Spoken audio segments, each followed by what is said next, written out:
नाज़रीन अहम breaking news share कंदासीं दादू खां रादो न्यूज़ जे रिपोर्टर सखी सरदार चारण जी।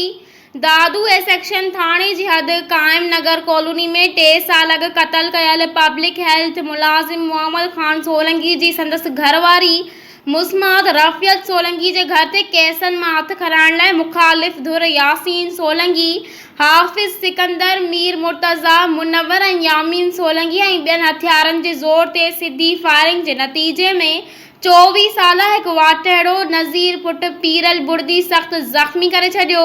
इतला ते सेक्शन SHO बेनज़ीर जमाली अमले समेत जाइ वारदात पहुची हिकु जवाबदार यामीन पुट अनवर सोलंकी खे गिरफ़्तार करे वरितो ऐं ज़ख़्मी नौजवान वाटेड़ो खे फौरी तौर DHQ अस्पताल आंदो वियो, जॾहिं त इलाइक़े में ख़ौफ़ बहिरास छायल आहे।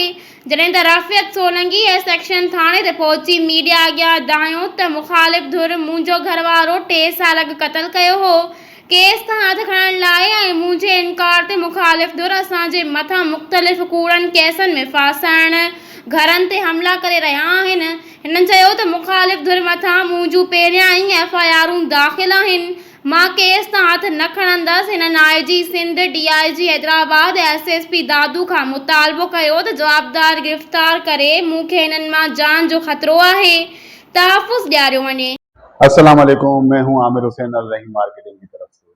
फरहान अली वारिस सिटी जो कि सेफ एंड सिक्योर प्रोजेक्ट है और तमाम इदारों से मंजूर शुदा है, प्री लॉन्चिंग के बाद अब करने जा रहे हैं अपने प्रोजेक्ट को लॉन्च।